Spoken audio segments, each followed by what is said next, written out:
Hey there, everybody. Welcome back to our continuing discussion of Homer's The Odyssey, specifically the Robert Fagel's translation. In this particular video, I want us to focus on Book 4, which is titled The King and Queen of Sparta. Now, the King and Queen of Sparta are Menelaus and his wife, Helen, which you remember definitely from our earlier discussions of the Iliad. Okay, a lot of what happened in the Iliad focused on and was because of these two people. All right, so they're very important in the Greek mythological / historical context and what took place in the sacking of the city of Troy. So these people have a lot of credibility within the Greek culture of the time. Okay, we will see a lot more Xenia offered up in this particular chapter. We will see a lot of characterization. We get to see what Odysseus's actual clever nature looked like, how that played out, what they consider clever that he pulled off. Even Helen's going to get everybody high in this particular chapter. We will also hear about a little bit about Odysseus and a little bit about Ajax and some other characters. We will also see, meanwhile, what's going on in Ithaca as Telemachus has been gone and the suitors figure out that he's not there, that he's taken a ship and actually fulfilled the thing that they thought he would never be able to pull off. All right, so let's take a look here. I'm going to begin on page 125. And we see specifically this Xenia. And I find it very interesting how this plays out. About line 31. Strangers have just arrived, Your Majesty, Menelaus. 2 men, but they look like kin of mighty Zeus himself. Tell me, should we unhitch their team for them or send them to someone free to host them well? The red-haired king took great offense at that. Skipping a few lines. Just think of all the hospitality we enjoyed at the hands of other men before we made it home. And God save us from such hard treks in years to come. Quick, unhitch their team and bring them in. Strangers, guests to share our flowing feast. So he's like, absolutely not. Do not think of sending them away. These strangers, because they are strangers essentially, are our guests. And also, we get to see that other people have helped Menelaus out when Menelaus has been on his journey. So it's this symbiotic relationship. We'll pay it forward. We'll take you in and treat you well, because what's going to happen is when someone comes to you, you will take them in and you will treat them well. Again, how far we've come from that type of attitude towards the stranger, towards the person we don't know. All right. The Xenia also continues, if you want to look about line 68. He says, help yourselves to food and welcome. Once you've dined, we'll ask you who you are. But your parents' blood is hardly lost in you. You must be born of kings, bred by the gods to wield the royal scepter. No mean men could sire sons like you. You all appear to be impressive, so we'll trust that you are. But we're not even going to really concern ourselves who you are until you've sat down and until you've eaten. All right? None of this like, no solicitors. Who are you? Who goes there? It's like, come on in. We'll get to who you are later. All right? I find that interesting. We see a little bit of Menelaus's wealth described about line 79. Look, Pisistratus, Lord of my joy of my heart, my friend, the sheen of bronze, the blaze of gold and amber silver, ivory too. Through all this echoing mansion, surely Zeus's court on Olympus must be just like this. The boundless glory of all this wealth inside, my eyes dazzle. I am struck with wonder. Okay, so just entering Menelaus' house, he's been so successful. He's been such a great, grand leader that just seeing his home, seeing Menelaus' home, it appears as like, man, it's almost like we're in heaven, so to speak. Zeus's own house, his own quarters must look as amazing as this does. So it's that impressive, all right? We do see, though, that Menelaus, not quite so sure right here what has become of Odysseus. I'm on page 127, about line 112. He says, "And still, much as I weep for all my men, grieving sorely, time and again, sitting there in the royal halls, now indulging myself in tears, now brushing tears away, the grief that numbs the spirit gluts us quickly. For none of all those comrades, pained as I am, do I grieve as much for one, that man who makes sleep hateful, even food. As I pore over his memory, no Achaean labored as hard as Odysseus labored, or achieved so much. And how did his struggles end? In suffering for that man. For me, in relentless heartbreaking grief for him, lost and gone so long now, dead or alive, who knows? How they must mourn him too, Laertes, his father, Laertes, the old man, and self-possessed Penelope, Telemachus as well, the boy he left a babe in arms at home." So even while Menelaus is speaking here, he's not sure, he doesn't even know that he's talking to Odysseus' own son, but he's saying Odysseus was such a great man, and I mourn for him more than I mourn for anybody else. And poor Penelope and his son Telemachus that he left behind. He's speaking to Telemachus this whole time. Going on, he says, "Such memories stirred in the young prince a deep desire to grieve for Odysseus. Tears streamed down his cheeks and wet the ground when he heard his father's name, both hands clutching his purple robe before his eyes. Menelaus recognized him at once, but pondered whether to let him state his father's name or probe him first and prompt him step by step. But watch this. While he debated all this now within himself, Helen, the beautiful, amazing Helen, the most beautiful woman, emerged from her scented, lofty chamber, striking as Artemis with her golden shafts, and a train of women follow." I'm going to the very top of the next page, 129. "To the life, he's like the son of great Odysseus.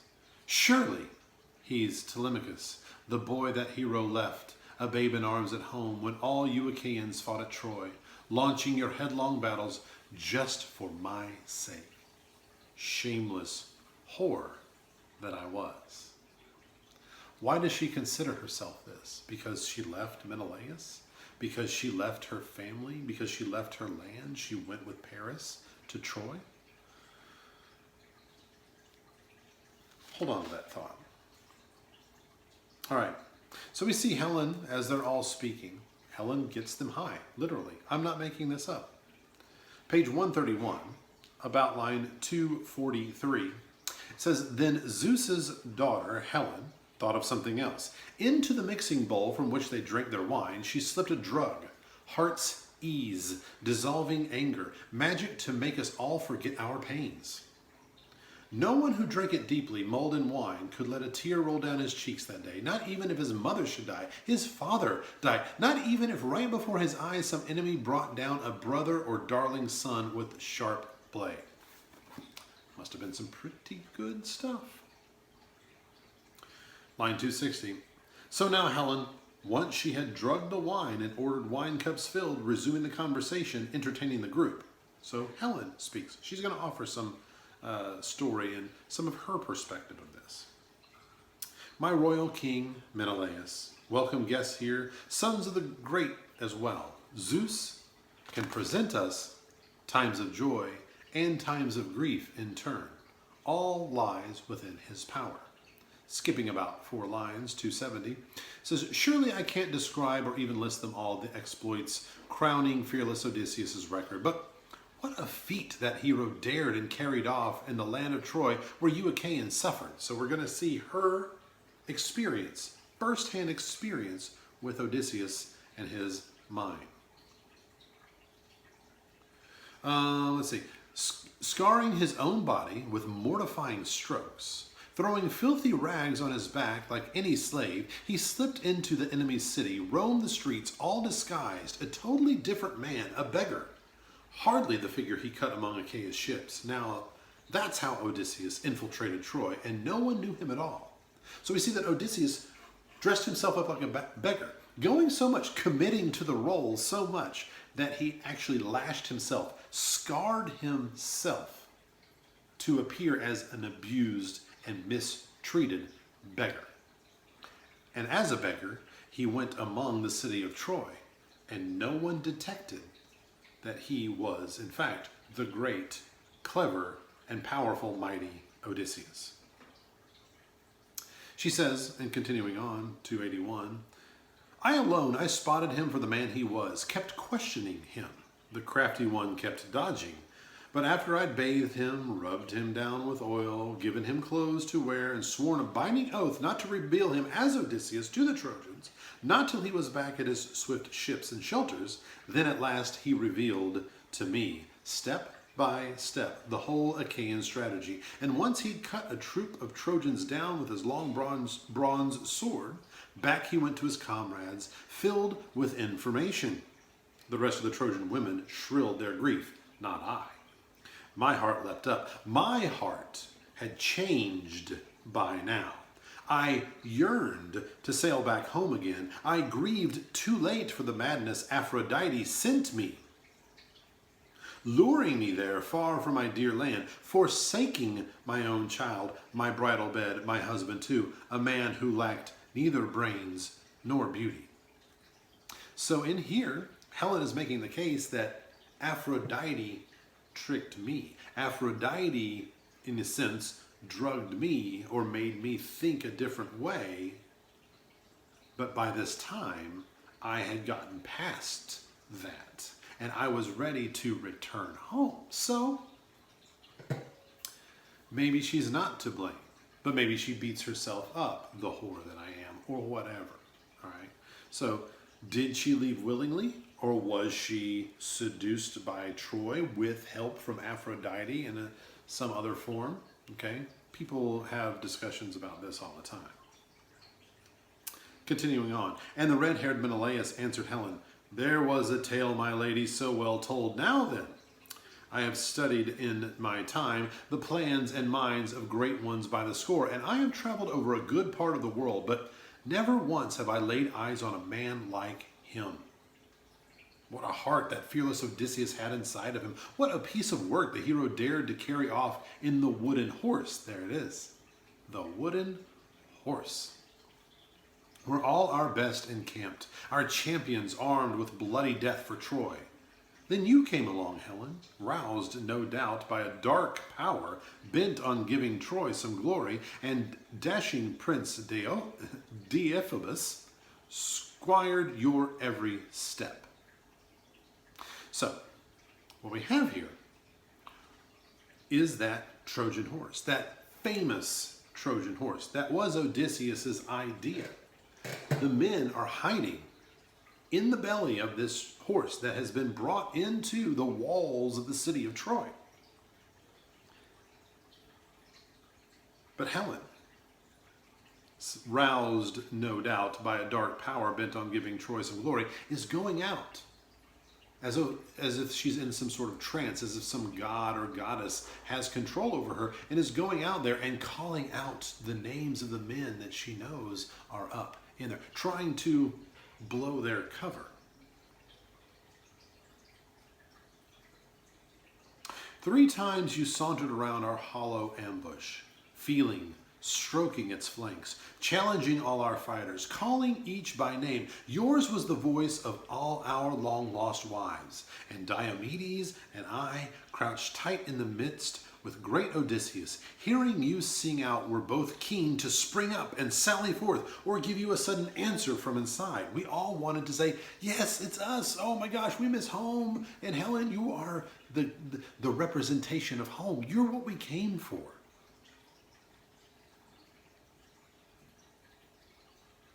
So it says here, they were keen to spring forth and spring up and sally forth, or give you a sudden answer from inside. But Odysseus damped our ardor, reined us back. Then all the rest of the troops kept stock still. All but Anticlus. He was hot to salute you now, but Odysseus clamped his great hands on the man's mouth and shut it brutally. Yes, he saved us all, holding on grim set till Pallas Athena lured you off at last. All right. So he seems to be, Odysseus, through this, smart to come up with this idea, keen to know when to speak, when not to speak, mighty enough to shut somebody else down, and all of this with the help of Pallas Athena luring Helen off. So you've got all this, how could they have lost the battle of Troy, right? Okay. Moving on several pages, we see Menelaus recalling a conversation that he had while he was on his travels back with the old man of the sea who never lies. All right. We see this on page 139, about line, let's say, 545. It says, "That I will do, old man, as you command, but tell me this as well, and leave out nothing. Did all the Achaeans reach home in the ships unharmed? All we left behind, Nestor and I, en route from Troy? Or did any die some cruel death by shipwreck, or die in the arms of loved ones, once they'd wound down the long coil of war?" And he lost no time in saying, "Son of Atreus, why do you ask me that? Why do you need to know? Why probe my mind? You won't stay dry-eyed long, I warn you. Once you have heard the whole story. Many of them were killed. Many survived as well, but only 2 who captained your bronze-armored units died on the way home. You know who died in the fighting. You were there yourself." Skipping a few lines, we hear the story of Ajax. "Ajax now went down with his long-oared fleet. First Poseidon drove him onto the fields of Graeae, looming cliffs, then saved him from the breakers. He'd have escaped his doom, too, despite Athena's hate, if he hadn't flung that brazen boast to the mad, blind fool. Boasting got him in trouble. Remember that. In the teeth of the gods, he bragged, I have escaped the ocean's sheer abyss. Poseidon heard that frantic vaunt, and the god grasped his trident in both his massive hands and struck the Graeaean headland, hacked the rock in two, and the giant stump stood fast, but the jagged spur where Ajax perched at first, the raving madman, toppled into the sea. It plunged him down to the vast, seething depths, and so he died, having drunk his fill of brine. Remember this, Ajax, his boast gets him in trouble with Poseidon. Put that in your cap for later. And then we see again even more information or another telling of Agamemnon coming home with Aegisthus there and Clytemnestra and that whole situation. So this is, we've heard this a few times by now because it's going to be important when we run into Agamemnon again in the underworld. Also, we will see Ajax again in the underworld, okay? So we needed to know how he died, all right? But maybe we get a little bit of info here that we are after. Page 142, line 621. Who is still alive, held captive off on the endless seas? Unless he's dead by now, I want to know the truth, though it grieves me all the more. Odysseus, the old prophet named the third at once, Laertes' son, who makes his home in Ithaca. I saw him once on an island, weeping live, warm tears in the nymph Calypso's house. She holds him there by force. All right, so we got some information we have been looking for. All right, now we have to turn and we are going to see what's been going on meanwhile back in Ithaca on page 144, beginning about line 703. But all the while the suitors before Odysseus' palace amused themselves with discus and long-throwing spears out on the leveled grounds, free and easy as always, full of swagger. But Lord Antinous sat apart, dashing Eurymachus beside him, ringleaders, head and shoulders the strongest of the lot. Phronius' son, Noaman, approached them now, quick to press Antinous with a question. Antinous, have we any notion or not when Telemachus will return from sandy Pylos? He sailed in a ship of mine, and now I need her back to cross over to Elis plain, where I keep a dozen horses, brood mares suckling some heavy-duty mules, unbroken. I'd like to drive one home and break him in. That dumbfounded them both. They never dreamed the prince had gone to Pylos, Neleus' city. Certain the boy was still nearby somewhere, out on his farm with flocks or with a swineherd. So Telemachus is gone. He's been gone. He's already talked to Nestor. He's made the trip from Pylos up to visit Menelaus. And they had no idea he was even gone. And he's been gone a while. They just figured, he's around here somewhere. But they're dealing with all their, leeching off of everything in Ithaca.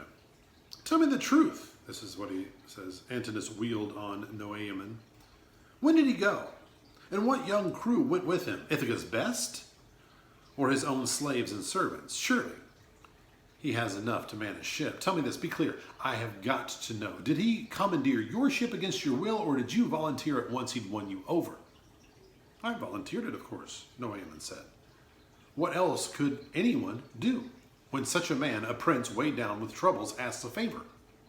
Hard to deny him anything. And the young crew that formed his escort, well, they're the finest men on the island, next to us. And Mentor took command. I saw him climb aboard, or a god who looked like Mentor head to foot. And that's what I find strange. I saw a good Mentor yesterday, just at sunup here. But clearly, he boarded the ship for Pylos days ago. Of course, because Mentor was actually Athena in disguise. With that, he headed back to his father's house, leaving the two lords stiff with indignation. They made the suitors sit down in a group and stop their games at once. Euphetes' son, Antinous, rose up in their midst to speak, his dark heart filled with fury.